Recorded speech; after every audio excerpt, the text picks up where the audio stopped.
Mephisto Red! Mephisto Red! Warpstone Glow! A cassé mon chocolat, man. Oh non!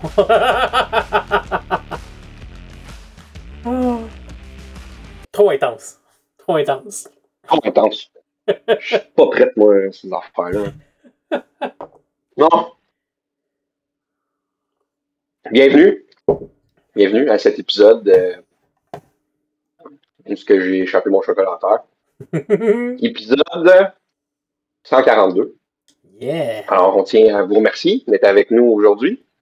On remercie l'Abyss, notre fier partenaire qui nous aide à faire toutes ces conneries. Malheureusement, ils ne peuvent pas me payer d'autres chocolats, mais hein, je ne peux pas tout avoir dans la vie. On apprend ça pas mal de ce temps-ci, mais aujourd'hui, on va vous parler d'affaires beaucoup plus le fun. Donc, David, je vois que tu es habillé pour les circonstances, encore une fois, capitaine. Donc, où nous amènes-tu en voyage aujourd'hui? Ben, pas à la même écope, pas que mon costume, malheureusement. Aujourd'hui, je vous parle de Port-Royal. Port-Royal. Alors, ça se peut que, au moment où... Attends, ça en français, c'est cochon royal, right? Exactement. Oh. Tu l'as mis à côté de côte levée. Fait côte levée, cochon royal, j'ai encore une fois faim. Ah, c'est bon, ça. Prochaine étape, on fait des épisodes de recettes. C'est où, ça? Port-Royal, c'est dans Pirates des Caraïbes? Oui! C'est une vraie ville qui a vraiment existé. Hein? C'est en Jamaïque. En Jamaïque. On était, moi. À l'époque, il l'a qualifié de richest wicked city in the world. Quelque chose comme ça. Là. Il parlait juste anglais dans ce temps-là? Ben, Port-Royal, je pense que c'était contrôlé par les Anglais à ce moment-là. Entre autres, le Captain Morgan du rhum. Non. Il était là. Puis lui, à un moment donné, il est allé... Captain Morgan, c'est historique? Oui. Il est allé piller, faire du pillage comme tout bon pirate ou corsaire. Puis quand il est revenu, il est arrivé, je pense, avec en butin 10 fois ce que la ville et les alentours produisaient en canne à sucre. Fait que leur principale ressource, là. Puis il débarquait dans cette ville-là avec 10 fois. Fait que t'es en train de me dire que si je joue au jeu que tu vas nous expliquer aujourd'hui, mon Warband Leader, ça peut être Captain Morgan, ça peut être un pirate sur un baril de même. Ouais. Puis Blood and Plunder a fait la figure. Firelock Games a fait la figurine, ouais. Oh, on jase, là. On se rapproche de quelque chose. Tu t'es intrigué. On va me prendre le chocolat pour pas David. Fait que, au moment où l'épisode sort, ça se peut que vous ayez déjà vu le déballage qu'on a fait avec Antoine, puisqu'Antoine a fait le même Kickstarter que moi. Et que dans ce déballage-là, on vous a montré un peu ce qu'on a reçu dans nos boîtes. Là, je vais vous parler un peu plus du jeu. Donc, ce qu'il y a dans le livre de règles, pour vous donner une idée de ce que c'est. Fait que je me suis amusé, j'ai traduit la description du jeu pour vous donner le goût, qui est sur le site en français. Alors, Port-Royal est un jeu d'escarmouche tactique à petite échelle, reposant sur une campagne facile et rapide à apprendre et à jouer. Inspiré des événements historiques autour du tremblement de terre de 1692 qui a dévasté l'île de la Jamaïque, les joueurs prennent le contrôle de petites compagnies de pirates, de corsaires, de Premières Nations, de marrons africains ou de forces gouvernementales et se battent contre leurs adversaires pour obtenir leur part du butin qui jonche les ruines de l'endroit. Les joueurs gagneront du butin et de l'expérience entre les parties tout en développant leur infamie et leur expertise en matière de piraterie. Mais attention! Les ruines sont pleines de dangers, les bâtiments qui s'écroulent, les animaux sauvages, les civils désespérés et les compagnies adverses qui peuvent mettre fin rapidement aux activités des membres de votre compagnie. Oui? 2 questions. La Jamaïque, c'est une île? Oui. Cool. Puis des marrons africains, c'est comme chaud les marrons, genre? C'est quoi? Ça viendrait d'un mot espagnol, mais dans le fond, il y avait de l'esclavage à l'époque, puis beaucoup dans les colonies au sud et donc dans les îles de Jamaïque. Les marrons africains, c'est ceux qui s'échappaient puis qui se regroupaient en bandes pour se défendre. Fait que là, ils se faisaient des petites communautés d'échappés puis qui se protégeaient entre eux pour pas retourner à l'esclavage. Puis là, ce qui est hot dans ce jeu-là, c'est que tu peux les jouer. Puis là, ils profitent du fait que il y a eu le tremblement de terre, c'est le chaos pour aller libérer leurs collègues puis aller chercher les ressources dont ils ont besoin. C'est comme le monde du halfway, ça. Oui, on peut penser à ça, effectivement. Parfait, je comprends. Continue. Fait que les principales caractéristiques du jeu, selon Firelock Games, c'est un... J'ai essayé de traduire, là, mais en tout cas, jeu d'escarmouche dynamique en aller-retour. On va regarder ça quand je vais regarder les Go à règles. go. Ben, c'est chacun son tour, mais tu as beaucoup tu peux faire beaucoup de réactions. Mais je vous en parle tout de suite après. Système de campagne approfondi. Tu as le choix en faire des parties classiques 1 contre 1, des parties il y a un mode solo, il y a un mode coopératif et il y a un mode multijoueur. Le mode coopératif, tu vas en parler après, j'imagine, mais coopératif contre une autre équipe de joueurs ou contre le jeu? Contre le jeu. Fait que là, t'as un peu moins de figurines qu'une Warband classique, mais vous allez tous jouer sur la map contre le jeu. OK. Puis peu de modèles, donc c'est entre 4 à 10 modèles. On se rapproche pas mal de Frostgrave là-dessus. Ouais, un jeu du Carnage, Warcry, Frostgrave. C'est les mêmes modèles que Blood and Plunder, donc du 28 mm pirate. Puis la grappe qui donne dans Port-Royal, c'est la même grappe de marin qu'on avait dans l'autre Kickstarter que moi et Max on a fait, Raise the Black pour Blood and Plunder. OK. Donc pour ce Kickstarter-là, ils ont fait c'est des nouvelles règles dans le fond qu'ils ont fait. Des nouvelles règles, dans le fond, dans la boîte, que là, tu as les nouvelles règles, tu as des décors en carton. Okay. Avec des petites ruines un peu comme Mordheim à l'époque, il t'a donné des ruines. Comme à l'époque de Games Workshop, ouais. C'est ça. Le carton est quand même assez solide. On a regardé ça avec Antoine, puis ça nous semblait de quand même bonne qualité. Il y a un tapis en papier. La table, c'est 2 par 2. Fait que tu vois, moi, je connaissais 6 par 4, 4 par 4, 3 par 3. Là, c'est un peu plus petit encore. Ouais. Ben, à l'époque, Mordheim, quand tu jouais les Warbands, tu te rappelles, je crois, avec les buildings en carton. Ouais. C'était pour être très petit aussi. C'est quoi les dimensions? Il l'avait-tu dit à l'époque? C'était pas une 4x4. Il faudrait checker les règles. Mais moi, je me rappelle qu'on jouait sur vraiment petit parce que tu voulais avoir des buildings, que tu vas d'un building à l'autre avec des passerelles, etc. Ouais. Donc, un peu dans le même style. Tu vois, là, dans les buildings en carton qu'ils te donnent, il y a aussi des échelles puis des passerelles. Là, fait que on va chercher ce même feeling-là. Là. Yeah. Mais en Jamaïque, en 1692, après une vraie catastrophe qui a vraiment eu lieu, fait que là, comme tremblement de terre, tsunami, la ville est à moitié pétée, il y a une partie apparemment qui s'est enfoncée dans l'eau, ça va pas bien. Ce qui est un des concepts intéressants du jeu, c'est qu'il y a des points de fortune.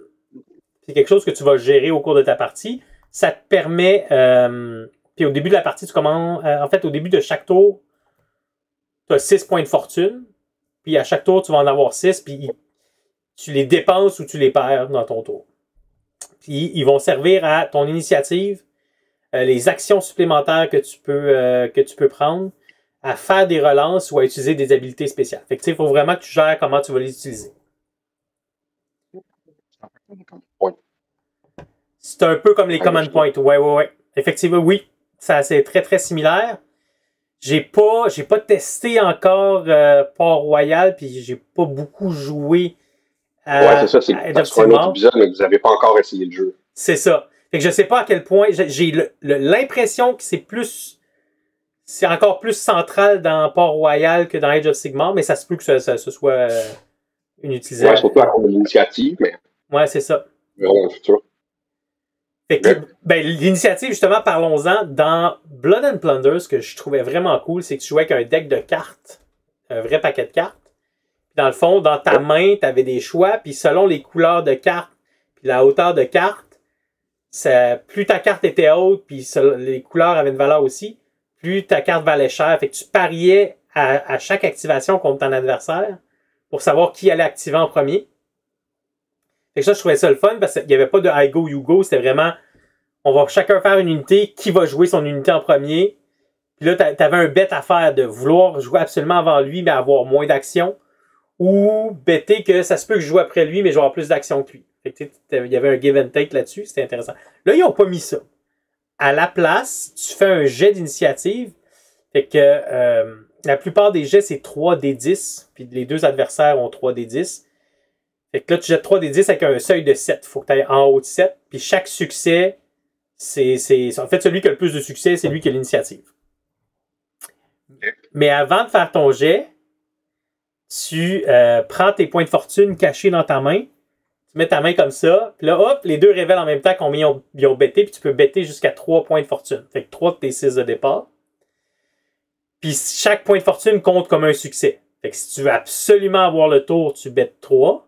Mais là, c'est des points de fortune que tu peux pas utiliser sur autre chose après. Tu n'as pas pour le reste de ton tour. Exact.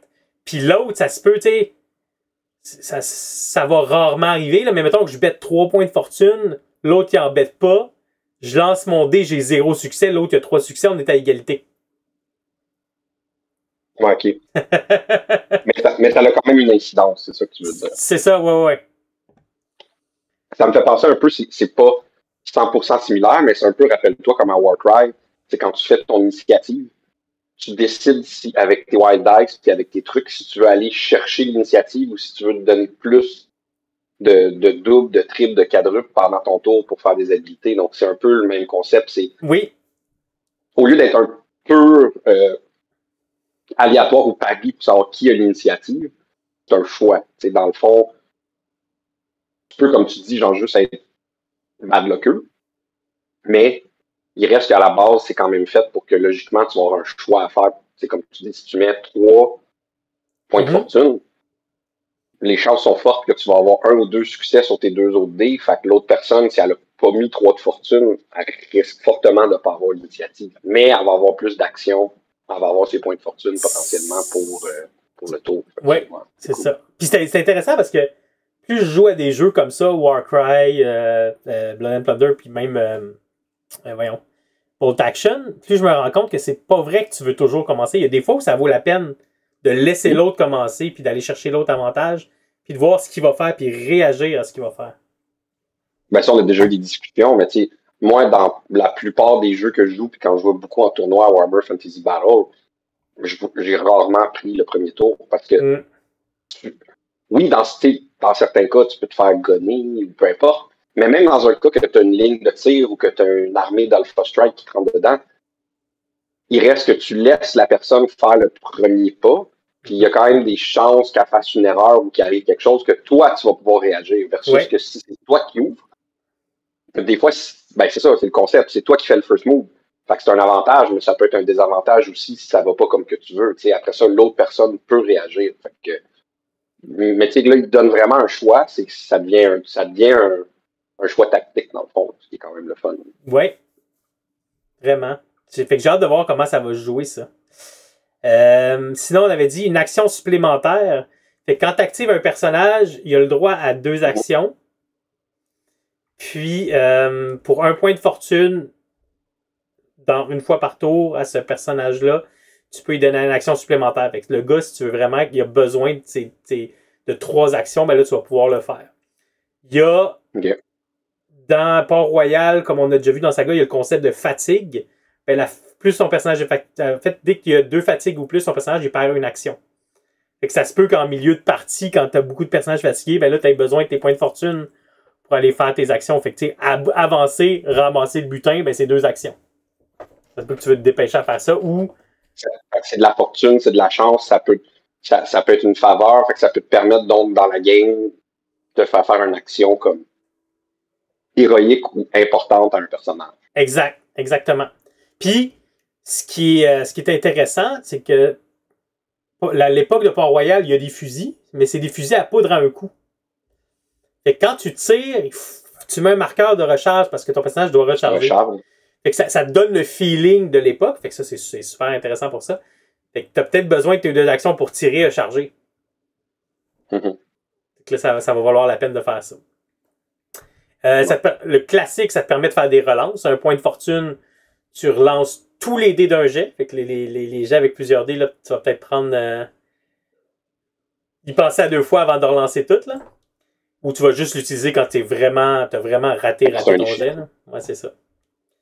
Les exceptions, c'est que tu peux pas relancer les dégâts ou l'initiative. Puis, il y a des jets opposés dans le jeu. Fait que ça se peut que des fois, c'est ta compétence contre sa compétence. Si tu utilises une relance à ce moment-là, c'est le joueur actif qui déclare en premier. Fait que là, il y a aussi quelque chose à réfléchir, là. Si le joueur actif a gagné le...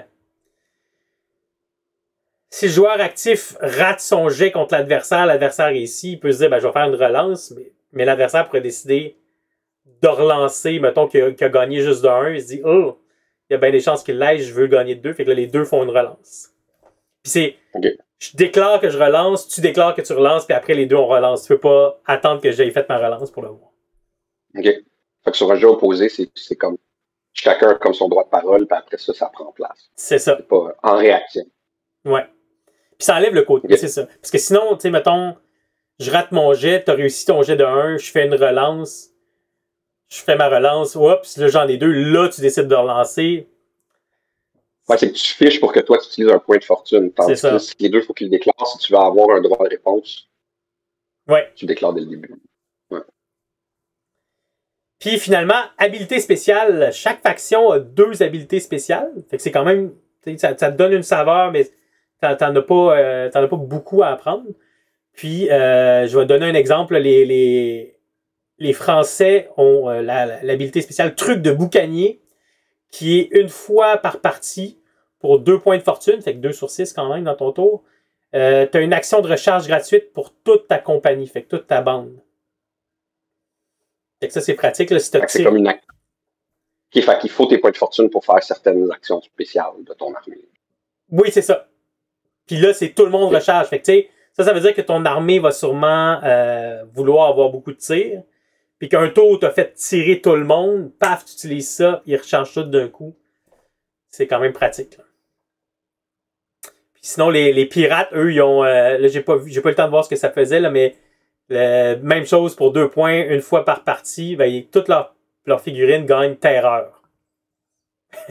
Ils se mettent à terroriser tout le monde. Ouais. Ou t'as Barbe Noire, ce qu'il faisait, il mettait des mèches à poudre dans sa barbe puis il les allumait, fait qu'il y avait comme la barbe en feu quand il faisait un abordage. Ah, c'est pas pire ça comme idée. Ouais. C'est peut-être pas pire à peinturer aussi. Fait que ça, c'est pour l'utilisation des points de fortune. L'autre concept intéressant, c'est que c'est du I go, you go. Fait que je fais toutes mes figurines, tu fais toutes tes figurines, mais il y a des réactions. Puis la réaction, en fait, c'est quand le joueur actif active un personnage qui fait une action et qui finit dans la ligne de vue, le line of sight d'un de tes personnages, là, tu peux réagir. OK, fait qu'il faut, contrairement à d'autres jeux, il faut que la figurine qui fait la réaction, elle ait une ligne de vue sur sa cible. C'est ça. Fait que s'il bouge, puis ben, en fait, ça finit son action dans ta ligne de vue. C'est pas elle a commencé ou elle a passé, c'est elle a fini. Fait que mettons, il bouge, il arrive devant moi, il arrête. Là, c'est ça. Fait qu'une figurine qui se déplace hors de ma ligne de vue, la figurine qui la voyait au début, qui la voit plus, peut pas faire une réaction à la fin de l'action. C'est ça. Okay. Mais, quand on disait tantôt, il y a 3 actions. Première action, je bouge, je finis ma première action dans la ligne de vue. Là, je peux réagir avant que tu fasses la deuxième action. OK. Le personnage qui réagit doit avoir 2 de fatigue ou moins. Fait que si tu as 3 de fatigue et plus, ton personnage est trop fatigué pour réagir. Puis, il y a une stats dans les personnages qui s'appelle expérience. Puis, tu sais, dans le fond, il y a 4 statistiques. Expérience, fight, shoot, resolve. Fait que fight, corps à corps, shoot, tirer, resolve, c'est ton moral. Expérience, c'est vraiment tout le reste. Ça englobe ton expérience physique, ton expérience mentale, etc. Fait que tu fais un jeu d'expérience. C'est ta capacité à la figurine. Ils vont en avoir qui vont avoir comme plus d'expérience de vécu, fait qu'ils vont être capables de faire plus ou moins de réactions à différentes situations. C'est ça. Ça va être plus facile. Ouais. Fait que là, ils vont avoir un test d'expérience plus facile. Fait que tu réussis ton test d'expérience, tu peux réagir. Différent. Ouais. Tu as une seule réaction possible par personnage activé. Fait que le joueur actif active son personnage. Je peux réagir avec une seule de mes figurines. Puis une fois que j'ai réagi, si l'autre fait une autre action, là, je peux pas réagir avec une autre figurine. Fait que j'imagine que c'était pour éviter que t'empiles les réactions là, aussi. Là. Parce que le concept de réaction, c'est intéressant, mais il faut que tu le balises un peu, sinon ça finit plus. Ouais, ben c'est un peu la même chose. À Age of Sigmar, tu peux juste changer un jet une fois. C'est comme plus un to wound, plus un to hit. Tu peux juste faire une fois chaque réaction. Tu peux faire une réaction par action. C'est comme, parce que sinon, c'est ça, ça vient du min-maxing, puis ça devient compliqué. Ouais. Fait que, puis par contre, le personnage qui réagit, il peut réagir autant de fois qu'il veut. Juste pas sur la même figurine. Sur plusieurs actions. C'est ça. Ouais. Puis après ça, la réaction, ça peut être n'importe quelle action, si j'ai bien lu. Fait que là, ça j'aimerais ça creuser pour voir, mais parce que ça pourrait être, t'as une figurine qui rentre dans mon champ de vision, je tire dessus. T'as une autre figurine qui rentre dans mon champ de vision, je recharge. Ouais. Mais ça, aussi en l'essayant, vous allez le voir. Ouais. Quand tu vas jouer au jeu. Mais par contre, ça t'amène l'idée que c'est dynamique, t'as tout le temps la possibilité de faire quelque chose. Puis là, tu vas peut-être plus échelonner tes actions, non seulement sur ton tour, mais sur le tour adverse aussi. Fait que ça, la réaction, je trouvais ça intéressant comment il gérait. J'ai hâte de le tester. À la fin du tour, t'as un peu comme dans Necromunda, je pense que tu devais avoir ça dans Mordheim aussi, mais t'as un test de morale, un strike test, qui peut mettre fin à la partie. Puis dans le fond, un peu comme le power test là, dans Necromunda. Exactement. Fait que t'as encore cette idée-là, puis ça, pareillement, on vient d'en parler dans tes épisodes sur Path to Glory, mais comme tes figurines peuvent être blessées de façon permanente dans les campagnes, ça peut valoir la peine de t'en aller aussi, là.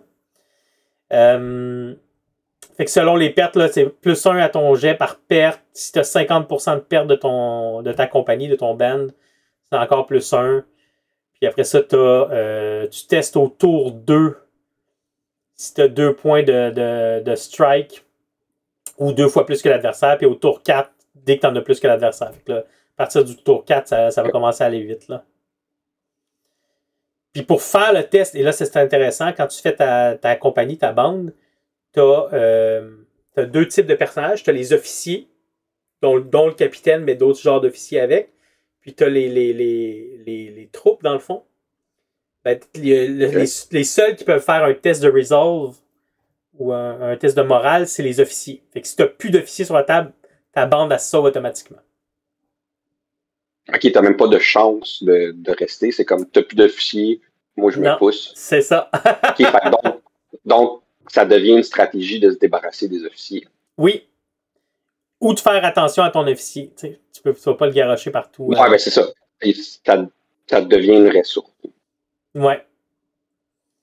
Fait que ça, c'était un peu les règles de base qui me trouvé intéressantes. Dans le mode campagne, tu vas avoir le fait que tes personnages vont être blessés. Tu vas avoir l'évolution un peu comme on voit dans ce genre de jeu-là. Fait que tu gagnes des points d'expérience. Puis là, encore une fois, la distinction va être pareille. Tu vas avoir la distinction entre officiers et troupes. Les officiers, ils gagnent individuellement de l'expérience, puis ils vont pouvoir aller chercher des bonus. Là, chaque faction a son petit tableau d'avancement. Fait que ça rappelle encore une fois Necromunda, où, mettons, les échères avaient leurs propres compétences, les Goliaths ont leurs propres compétences. Tes troupes peuvent avancer, mais ils avancent en groupe. Fait que, mettons, t'as un type de troupe, les Français, ils ont les vieux boucaniers, je pense. Quand tu t'en prends dans ta bande, ils sont tous ensemble, puis ils gagnent de l'expérience en groupe. Puis à partir de, je me souviens bien, c'était 5 points d'expérience, tu peux en faire évoluer un en officier. Puis là, il devient un personnage indépendant. Ok, fait que c'est pas une unité, mais dans le fond, il évolue en même temps. C'est ça, ouais. Ok. Ouais, c'est quand même cool. Ouais. Puis je pense qu'ils ont fait ça pour garder ça simple aussi, là. Te permettre de passer de l'un à l'autre, mais que t'aies pas sur 10 figurines à gérer l'expérience individuelle de 10 figurines. Ouais, ça peut quand même être gossant. Ouais. Dans différents jeux, le bookkeeping, on se dit tout le temps qu'il a l'air pas si pire, mais ouais. C'est toujours comme toujours une partie qui est toujours un petit peu plus chiante qu'on s'imagine. Exact. Fait que ça c'est pour la campagne. Écoute, sinon, ah oui, la fatigue, j'ai pas vraiment parlé, mais tu l'accumules. Puis ton personnage peut être tué, enlevé de la table quand il se fait quand tu fais une attaque. Mais si, dans le fond, tu fais un jet pour toucher contre sa défense, ça c'est un jet opposé. Là, si tu touches, après ça, tu fais un jet pour blesser. Mais si tu blesses pas, parce que tu as touché, il y a au moins une fatigue. Fait que tu peux soit avoir les personnages par attrition, à force de les fatiguer, à un moment donné, ils vont sortir de la table, ou ils pourront plus faire d'action, ou soit, comme tu as fait ça assez fort, puis tu l'as tué. Puis dans les actions, tu as Rally, où là, le personnage, au lieu de faire quoi que ce soit, ben, il reprend son souffle, puis là, il enlève la fatigue. C'est une façon de gérer ta fatigue comme ça. Mais c'est quand même un peu différent de ce qu'on a jasé récemment dans d'autres jeux. Ouais. Et je trouve ça intéressant aussi le concept que tu sais pas nécessairement. Tes gars vont pas nécessairement être blessés puis sortis du jeu automatiquement, mais comme t'as une autre affaire à gérer qui est la fatigue qui représente le oh, ok, ça fait longtemps qu'ils se battent, oh, il est arrivé plein d'affaires dans la bataille. Là, faut que tu te dises, c'est-tu le temps de me pousser, c'est-tu le temps de. Ouais, j'ai-tu le temps de faire un rallye ou faut que je le couvre avant de faire un rallye parce que si je fais un rallye, il va se faire rentrer dedans, t'sais. Ouais, c'est ça. Fait, comme on a dit un peu l'autre fois quand on parlait de Clash of Spears, c'est quand même des règles similaires, mais tu sais, les différentes compagnies essayent de se donner genre un. Comment dire? Ils essayent de se trouver une voie de passage un peu différente de d'autres jeux, dans le fond. Mais encore là, le genre de Aigo Yugo, la fatigue, il y a des trucs là, quand même dans les jeux qu'on voit là, récemment là, qui sortent et que tu essaies et qui t'intéressent. Il y a quand même beaucoup de similitudes là, dernièrement, je trouve. Tu parles, il doit y avoir des modes chez les designers. Ben oui, c'est sûr. Un zeitgeist, l'idée du temps. Là. après ça, on le verra dans le temps, mais c'est sûr que si on regarde, mettons, les différents jeux depuis 2-3 ans qui sortent, puis depuis surtout que tu t'es remis un peu plus dans l'historique, mais il y a quand même on voit quand même des tendances dans le non-Games Workshop. Même Games Workshop, peu importe c'est qui l'a fait en premier, ils sont quand même eux autres aussi dans les réactions, les habiletés, la genre de fatigue. Il y a les break tests, que ça c'est assez drôle, tu sais, que les derniers jeux de Games Workshop, ils enlèvent beaucoup ce qui est moral puis ces trucs-là dans leurs jeux plus standards, mais que tu vois que ça revient dans Warhammer The Old World, dans les jeux que tu parles, il y a le concept de Battle Test qui revient beaucoup. Tu vois, Path to Glory permet de faire un peu l'équivalent. Fait que ça. C'est des modes, mais en même temps, je pense que c'est un peu là, comme tu dis, c'est des vagues de designers. Fait que c'est un peu, j'imagine, ce qui doit être les personnes contemporaines, c'est quoi que eux, il doit les intéresser. Ben oui. Ça reste que c'est des humains qui font ces jeux-là. Cool. Un truc cool. Fait que tu sais, dans Path to Glory, on ramasse de la braise-pierre. C'est un peu notre monnaie d'échange pour des choses. Ben là, c'est des pièces d'or que tu ramasses dans ton loot sur la table. Classique. Dans le fond, à la fin de la partie, tu vas lancer un des 10 pour ton pillage, ton loot. Puis les pions que tu as ramassés, au lieu que ce soit un des 10 par pion, ça fait juste ajouter +1 à ton jet. Puis là, t'as un tableau. Il y a encore un gros facteur aléatoire. Il y a un facteur aléatoire, puis tu as un tableau, tu sais, comme si ton jet c'est 1 à 3, tu as 10 pièces d'or, mais si tu as 10 et plus sur ton jet, tu as 25 pièces d'or. Fait que là, je lisais Goonhammer qui faisait un review, puis il trouvait ça intéressant parce qu'à la fin de la partie, le gars qui a ramassé le plus de pions de trésor a fini par avoir moins de pièces d'or que le gars qui en avait ramassé un. Mais puis ça représente que lui il a ramassé le coffre qui avait juste plus de pièces d'or dedans. Ouais, puis c'est aléatoire. Puis c'est ça que j'allais dire aussi, c'est donc quand tu joues la partie, c'est pas nécessairement parce qu'entre guillemets tu as gagné que tu vas avoir le plus de pièces d'or ou le plus de butin. Exactement. Ça va être aléatoire. Je sais pas. C'est différent. Je sais pas si c'était voulu pour éviter un débalancement. Le gars qui gagne tout le temps toutes ses games, il finit toujours avec le plus d'argent possible versus l'autre qui perd le plus ses games. Là. Je sais pas si c'était voulu pour ça. Après ça, ben, Ben, encore là, c'est une autre manière de faire. C'est la méthode assez classique.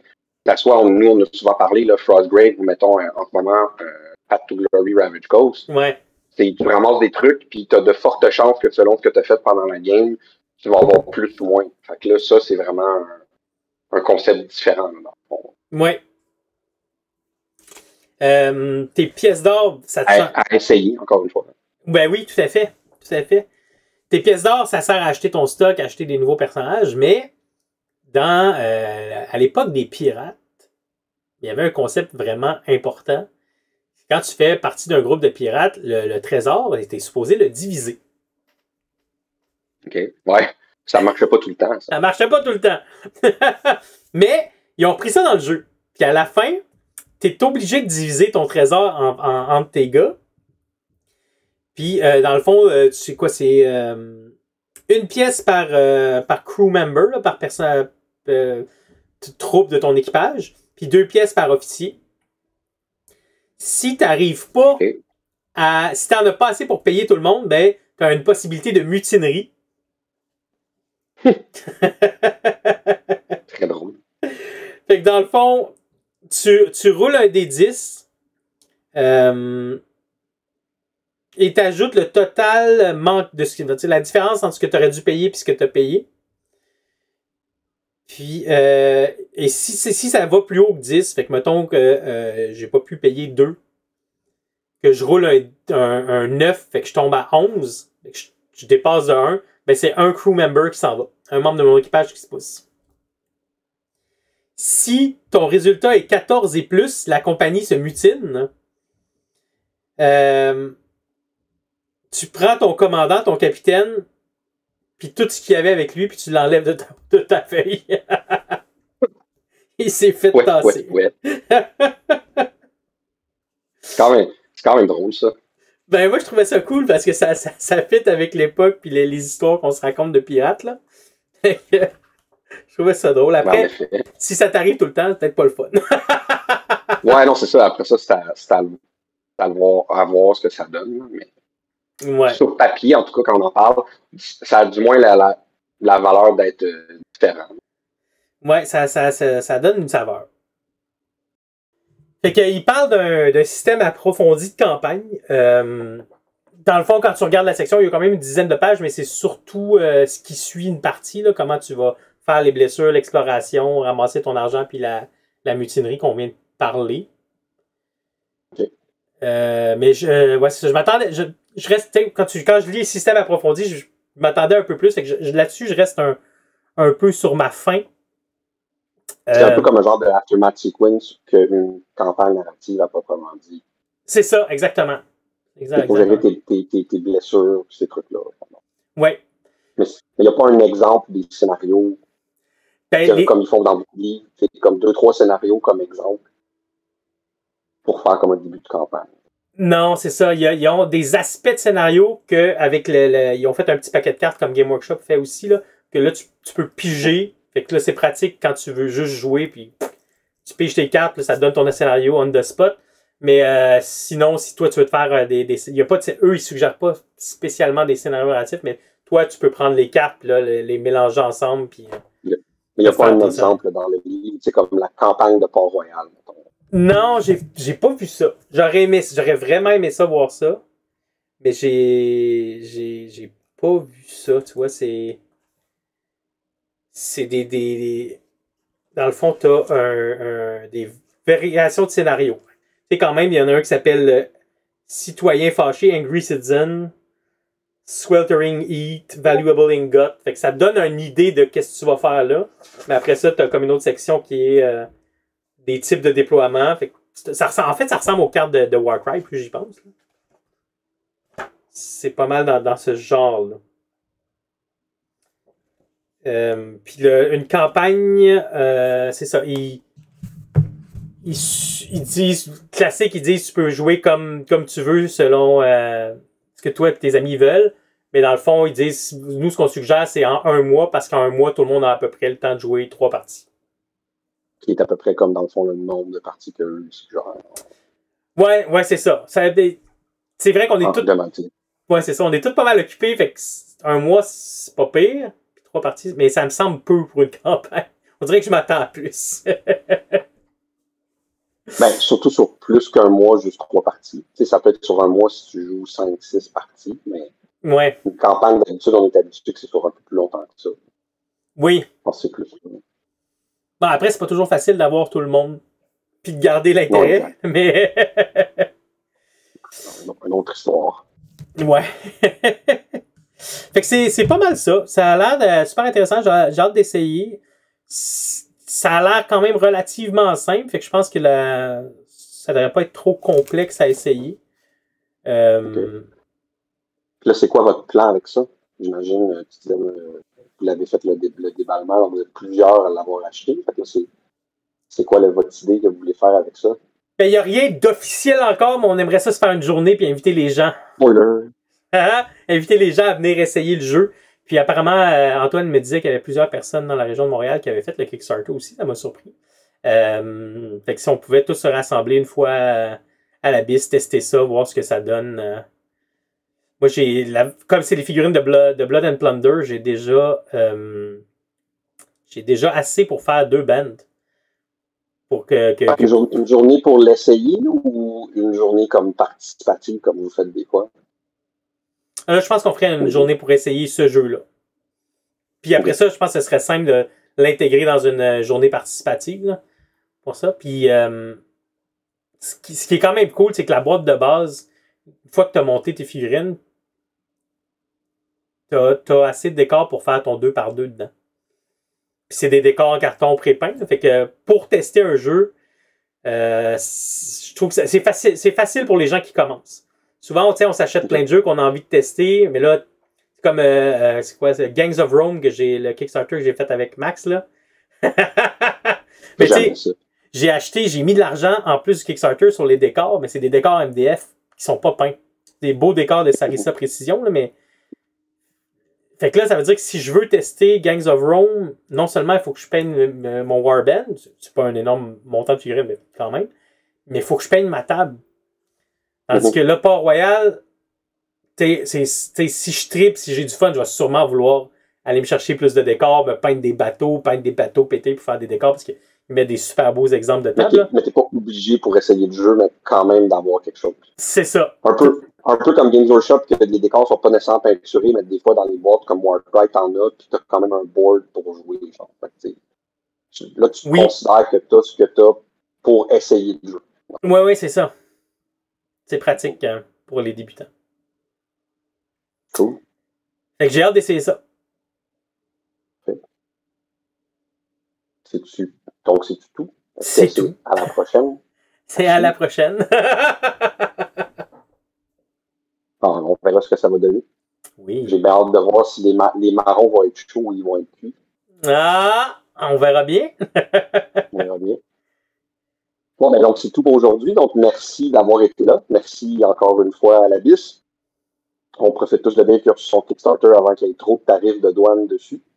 On fait ce qu'on peut. Hein. On vit dans les temps qu'on est. Allez sur nos plateformes. Allez nous dire que je suis un clown qui ne savait pas que la Jamaïque c'est nul. Que les marrons, vous ne savez pas c'est quoi, que vous aimez ça. Mais allez-y. Fait que thumbs up, 5 étoiles, cliquez, pas cliquez. Envoyer des bêtises. Envoyez juste pas des messages vocaux par Messenger de bêtises. Ça, c'est un peu plus plate parce qu'il faut les écouter. Ça peut déstabiliser notre journée. Mais pour le reste, on est ouvert. Dites-nous ce que vous pensez. Venez parler avec nous. Discord, vous avez nos groupes Facebook. Contactez-nous. On est toujours content de vous entendre, d'avoir vos histoires. David cherche du monde pour jouer à Cochon Royal. Allez-y. Vous avez fait le Kickstarter. Vous êtes seul chez vous. Vous pensez que c'est un manga de One Piece. C'est pas grave. Allez-y pareil. Allez essayer un jeu. Parlez avec d'autres personnes. Vous allez peut-être aimer ça, haïr ça, mais au moins, vous allez avoir fait quelque chose de votre journée de constructif en termes de hobby. Pas en train de vous dire quoi faire, mais vous devriez essayer d'aller jouer un jeu à l'Abyss. Je suis sûr que ça va être le fun. Fait que, pour ça, qu'est-ce qu'on a d'autre à dire, David? Mutinerie? Marron. Pas de soirée comme ça. T'as pensé que j'avais figé et que t'enregistrais pas, hein? prochaine.